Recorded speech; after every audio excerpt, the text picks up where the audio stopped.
kita berdoa. Damai sejahteralah Bapa yang melampaui segala akal budi manusia, itulah kiranya memelihara hati dan pikiranmu di dalam Kristus Yesus Tuhan kita. Amin. Shalom, Horas saudaraku. Kali ini saya ingin berbagi firman Tuhan dari bahan renungan Jamita di Pertangyangan Sektor, Pertangyangan WEK atau Kebaktian Keluarga di minggu ke-9 setelah Trinitatis, yang ditetapkan dari kitab Amsal pasal 6 ayat 6 sampai 11. Saya akan bacakan untuk kita. Demikian firman Tuhan. Hai pemalas, pergilah kepada semut, perhatikanlah lakunya dan jadilah bijak. Biarpun tidak ada pemimpinnya, pengaturnya atau penguasanya, ia menyediakan rotinya di musim panas dan mengumpulkan makanannya pada waktu panen. Hai pemalas, berapa lama lagi engkau berbaring? Bilakah engkau akan bangun dari tidurmu? Tidur sebentar lagi, mengantuk sebentar lagi, melipat tangan sebentar lagi untuk tinggal berbaring. Maka datanglah kemiskinan kepadamu seperti seorang penyerbu, dan kekurangan seperti orang yang bersenjata. Sampai demikian pembacaan firman Tuhan. Saudaraku, nats kita ini adalah pengajaran dari seorang raja yang terkenal dengan hikmatnya, dengan kearifannya, yaitu Raja Salomo. Dan dia mengatakan, hai pemalas, belajarlah kepada semut. Saudaraku, Raja Salomo melihat bahwa penderitaan dan kesulitan yang dialami manusia itu kebanyakan diakibatkan oleh kemiskinan dan kekurangan. Dan sumber-sumber kemiskinan ini adalah kemalasan. Bermalas-malas, tidak menggunakan waktu yang ada. Maka Raja Salomo ingin supaya setiap manusia keluar dari penderitaannya, dari kesulitannya, dari kemiskinannya, dan dari kebodohannya dengan cara rajin bekerja, rajin belajar, rajin berusaha, dan selalu berdoa. Maka dalam nats ini Raja Salomo mengatakan, hai pemalas, belajarlah kepada semut. Kalau kita perhatikan semut, dia memang kecil badannya, tetapi dia selalu aktif bergerak, berjalan, berpindah dari satu tempat ke tempat lainnya. Dan dia hanya menggunakan kakinya, mulutnya, dan instingnya. Insting atau naluri untuk mendeteksi di mana ada makanan atau gula. Sehingga di mana ada gula, di situ ada semut. Saudaraku, bila semut bertemu dengan benda atau makanan baginya, walaupun itu benda lebih besar dari dia, lebih berat dari dia, semut akan menarik, akan membawanya melalui mulutnya ke sarangnya. Dia tidak akan berputus asa, dia akan menarik benda itu. Dan bila dia tidak sanggup karena keterbatasan tenaganya, maka dia akan pergi ke kelompoknya, ke temannya semut. Lalu mereka akan bersama-sama menarik benda atau makanan itu ke sarangnya, sehingga mereka selalu mempunyai persediaan.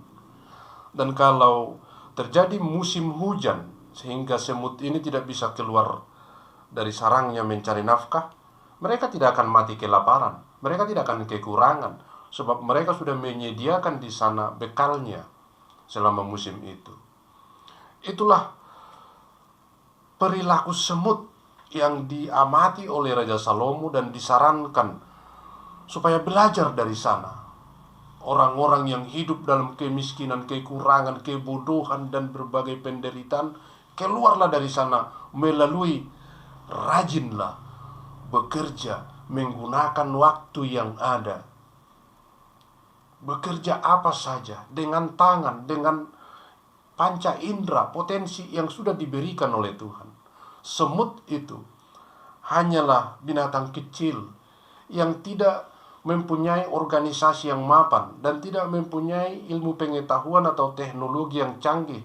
Mereka tidak menggunakan alat-alat modern. Mereka hanya menggunakan apa adanya, kaki, mulut, dan instingnya. Tapi mereka tidak kekurangan.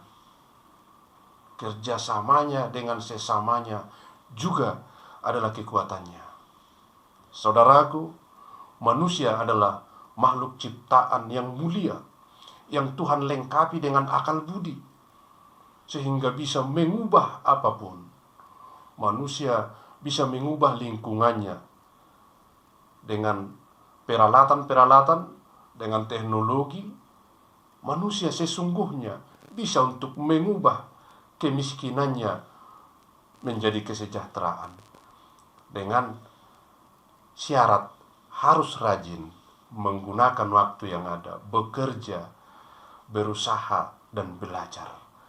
Saudaraku, itulah hakikat manusia. Sebab sejak penciptaan, Tuhan sudah memberi tugas kepada manusia supaya bekerja, mengelola alam ini, mengolah ciptaan ini. Saudaraku yang berbahagia di dalam Kristus Yesus Tuhan kita, marilah bergegas meninggalkan segala kemalasan untuk menjadi giat, rajin, tekun, dan ulet. Tidak mudah putus asa, tidak mudah mengeluh, dan selalu menggunakan kerjasama sebagai makhluk sosial. Sedangkan semut saja bisa bekerja sama untuk mengangkat benda, apalagi manusia yang makhluk sosial, dilengkapi Tuhan akal budi dan kasih.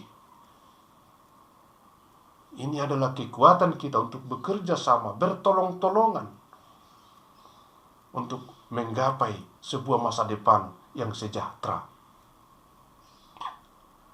Saudaraku, hanya berharap tanpa melakukan apa-apa itu tidak akan mengubah kehidupan di masa depan. Perencanaan tanpa sebuah tindakan itu juga tidak berarti apa-apa. Tapi rajin bekerja, giat berusaha, menggunakan waktu yang ada, dan selalu berdoa menyatu dengan Tuhan, maka masa depan akan diubahkan menjadi masa depan yang cerah dan sejahtera. Ora et labora, itu istilah yang sudah kita kenal di dalam kekristenan. Berdoa dan bekerja.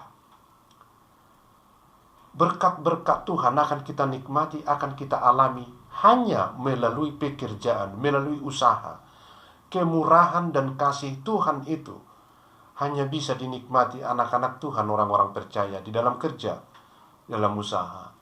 Tinggalkan kemalasan. Bergegaslah, segeralah untuk rajin, giat, tekun, ulet bekerja.